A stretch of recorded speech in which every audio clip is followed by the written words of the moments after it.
Assalamualaikum warahmatullahi wabarakatuh. Nama saya Viko Fauzia di Prasetyo, kelas 12 TKJ 5. Saya ingin menjelaskan tentang infrastruktur dan suprastruktur politik di Indonesia. Sistem politik di Indonesia mungkin merupakan sebuah pembahasan yang menarik untuk dapat dipelajari. Sayangnya, masyarakat Indonesia masih banyak yang awam dan tidak familiar dengan dunia politik, termasuk istilah-istilah yang ada di dalamnya. Salah satu istilah yang mungkin kurang dikenal oleh masyarakat adalah infrastruktur dan suprastruktur politik.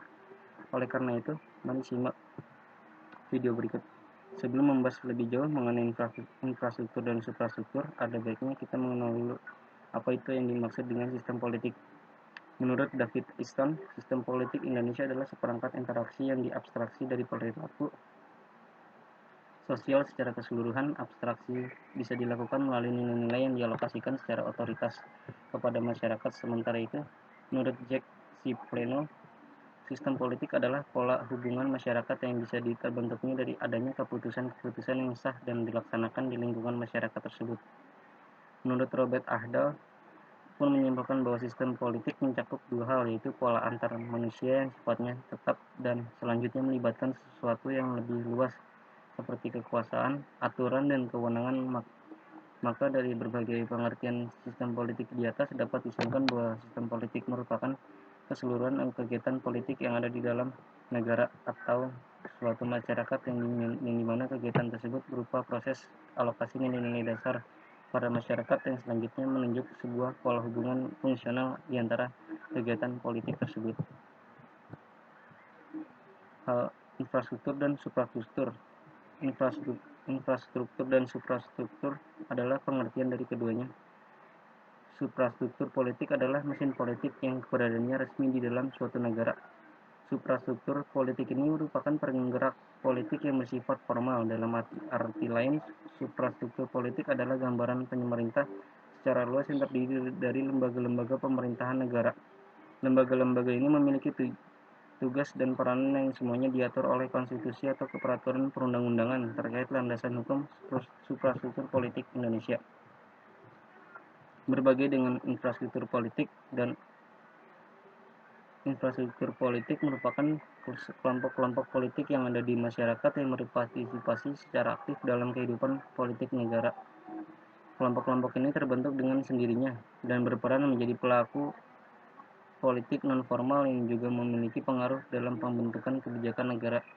Infrastruktur dan politik ini tidak diatur secara resmi oleh konstitusi ataupun perundang-undangan negara, baik tugas dan perannya dalam pemerintahannya. Komponen di dalam infrastruktur dan suprastruktur. Dalam tata negara modern, umumnya lembaga negara resmi yang ada di dalam sebuah negara terdiri dari 3 komponen, yaitu eksekutif, legislatif, dan yudikatif. Masing-masing komponen ini memiliki pengertian sebagai berikut.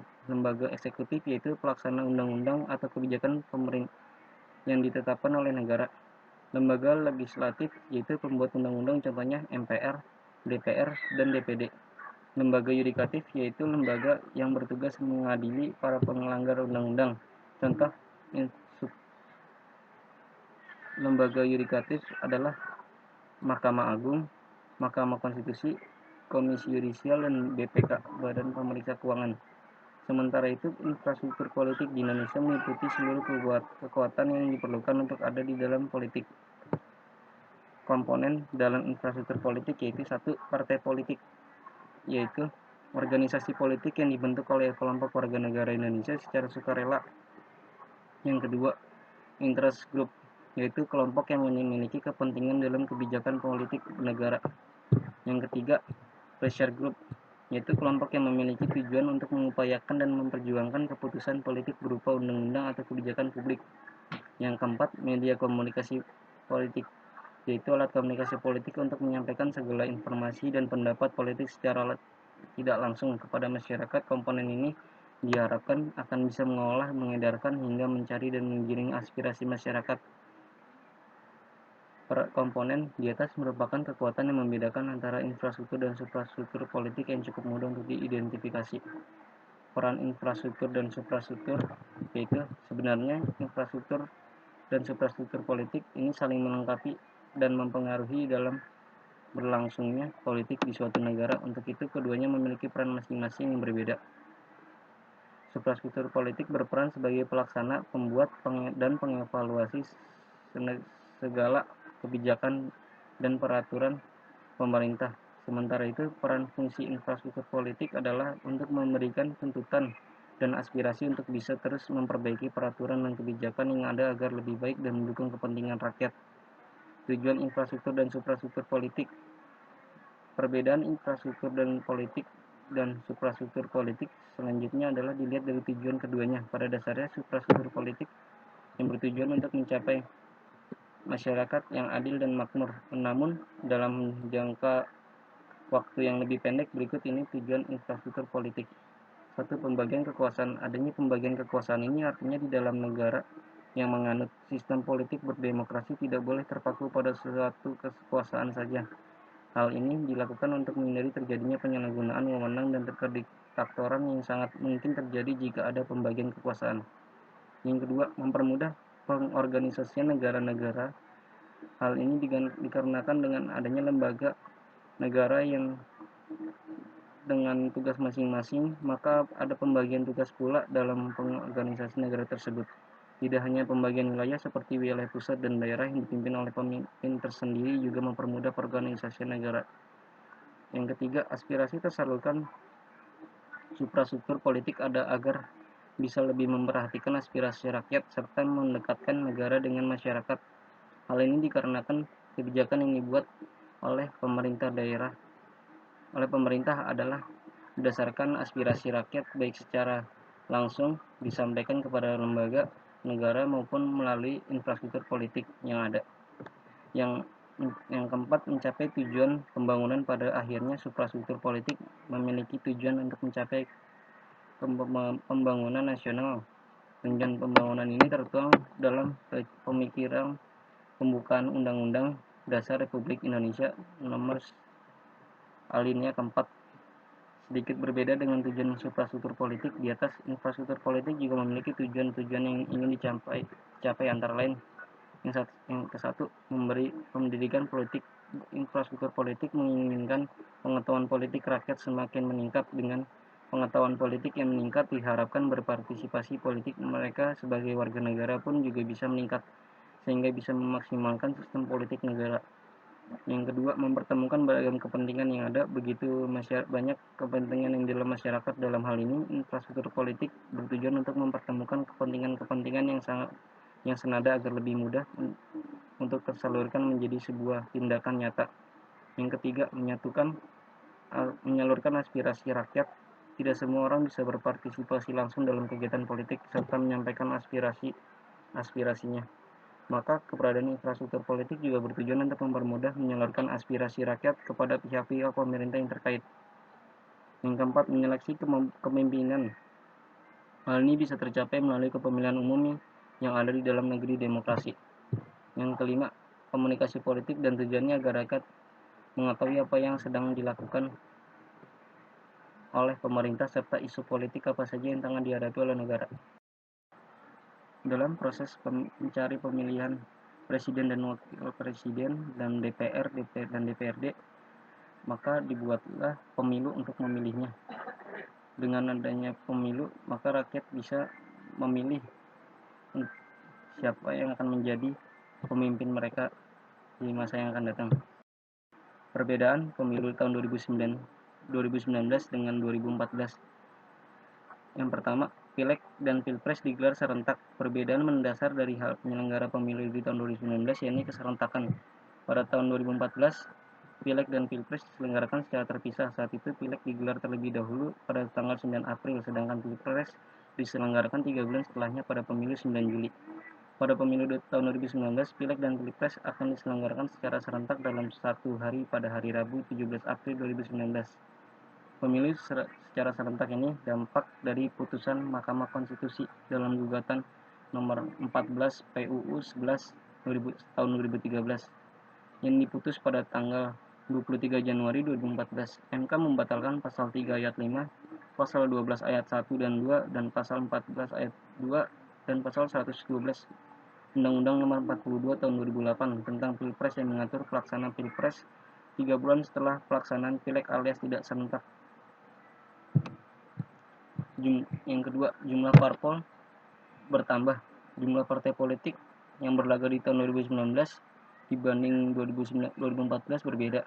Pada tahun 2014 lalu pemilu diikuti oleh 12 parpol nasional dan 3 parpol lokal Aceh. 12 parpol nasional yaitu Partai Nasdem, PKB, PKS, PDIP, Partai Golkar, Partai Gerindra, Partai Demokrat, PAN, P3, Partai Hanura, PBB, PKPI, dan 3 parpol lokal Aceh yakni Partai Damai Aceh, Partai Nasional Aceh, dan Partai Aceh.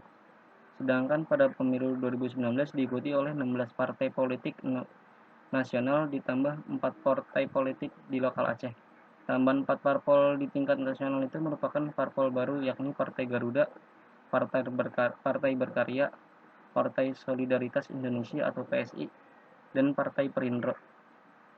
Sementara itu, partai politik lokal Aceh yang bertahan ikut pemilu 2019 hanya Partai Aceh, sedangkan 3 lainnya baru yakni Partai Sira, Partai Daerah Aceh, dan Partai Nangguro Aceh. Yang ketiga, Presidensial Threshold pakai hasil pileg 2014. Presidensial Threshold, ambang atau batas syarat parpol bisa mengusung capres-cawapres pada pemilu 2019 menjadi suatu hal baru. Pada pemilu 2014, Presidensial Threshold menggunakan hasil pileg 3 bulan sebelumnya. Ketentuan parpol atau koalisi parpol bisa mengusung capres-cawapres apabila memiliki 20% kursi di DPR atau 25% suara sah nasional. Sedangkan pada pemilu 2014, karena penyelenggaranya serentak, disepakati presidensial threshold yang digunakan berasal dari hasil pileg 2014. Besaran presidensial threshold tidak berubah dari pemilu 2014. Isu presidensial threshold ini sempat menimbulkan pro kontra hingga membuat 4 fraksi di DPR yakni PAN, Gerindra, Demokrat, dan PKS walkout saat rapat paripurna pengesahan Undang-Undang Pemilu. Keempat parpol itu beralasan penerapan presidensial threshold pada pemilu 2019 tidak tepat, sebab bagaimana mungkin bisa menentukan presidensial threshold 20% sedangkan belum ada hasil pemilu legislatif. Di 2019, pemilu legislatif dan pemilu presiden digelar di hari yang sama, sementara baru bisa diketahui setelah pemilu legislatif. Penolakan terhadap presidensial threshold itu juga membuat beberapa pihak menggugat ketentuan yang termaktub di Undang-Undang Pemilu tersebut ke Mahkamah Konstitusi. Meskipun pada akhirnya MK menolak gugatan itu dan menyatakan ambang batas presiden itu konstitusional. Yang keempat, parliamentary threshold naik jadi 4%. Pada pemilu 2019, persaingan parpol untuk lolos ke DPR akan semakin sengit. Ambang batas parlemen atau parliamentary threshold yang harus dicapai parpol untuk menempatkan kadernya di DPR naik menjadi 4% pada pemilu 2019. Angka itu naik 0,5% apabila dibanding pada pileg 2014 sebesar 3,5%. Angka ambang batas parlemen itu selalu naik di setiap pemilu. Pada pileg 2004 belum ada ketentuan ambang batas parlemen. Ketentuan itu baru digunakan pada pileg 2009 dan sebesar 2,5% dan selanjutnya 3,5% pada pileg 2014. Salah satu tujuan digunakannya ambang batas parlemen yakni untuk menciptakan sistem multipartai yang sederhana. Adanya ambang batas itu membuat PBB dan PKPI tak lolos pada pemilu 2014 karena perolehan suaranya tak mencapai 3,5%. PBB hanya mencapai 1,46%, sedangkan PKPI hanya mencapai 0,91%. Yang kelima, metode penghitungan jumlah kursi. Metode penghitungan jumlah kursi pada pemilu 2019 juga berbeda dengan 2014. Jika pemilu 2014 memakai metode BPP, bilangan pembagi pemilih, atau vote share dalam menentukan jumlah kursi, maka pemilu kali ini akan menggunakan teknik Sainte Laguë untuk menghitung suara. Metode tersebut diperkenalkan oleh seseorang matematikawan asal Perancis bernama André Sainte Laguë pada tahun 1910.